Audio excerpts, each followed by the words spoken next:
Look at that, we have the next part patterned. Okay, for this one you're going to cut it and trace it a little bit differently than the last one because we don't need two distinct parts, we need three, because the back is closed but the front is open. So instead of folding it the weird way that I showed in the previous thing, I'm just going to fold it in half.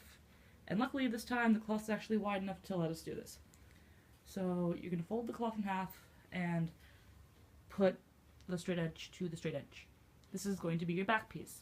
Now I cut my pattern in such a way that I didn't really allow for the back, so I'm going to kind of eyeball it when I trace it with my mini soap. It's going to kind of be like that. Eee.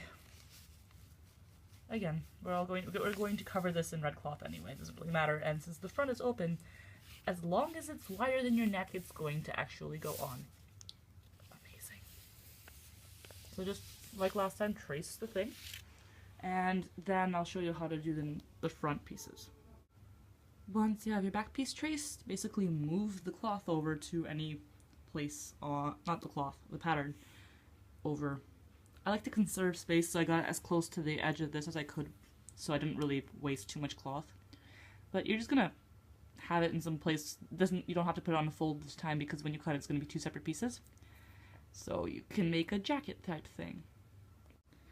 Back to the same old fun of cutting and pinning. Woo! To construct your black tunic, there's a couple of things you want to do in preparation. First of all, on the very back piece, you want to draw with your trusty white chalk a line down the exact middle, and then two lines approximately half an inch away from it, so you get an inch thick or maybe a little bit wider than that line down the stripe down the center. This is going to serve as basically like where you're going to tack on the red stripe that goes down the back. Next, you're going to lay down the back, and then the front pieces. So they put the front pieces on the back like you would as if they were one piece. And then just starting from the straight part, like when in the pattern there is the slope downwards. Starting from there, sew down, because all this is going to be open for your arm. And on top, so you're going to have like this open thing. So you would pin that down and then baste that down, and then you would sew that down. I just kind of assume that you guys can do this after me droning on about it for such a long time. Okay, so it's actually taking shape. Here are Fire Nation-y wing things that you're going to do by doing the same thing as you hemmed the brown sleeves earlier, just roll them twice.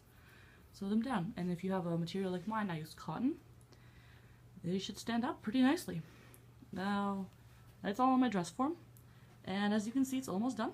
The last thing, well, almost done, it's kind of subjective here, but are the trimming, the back stripe, and the collar, and then it's actually going to be complete.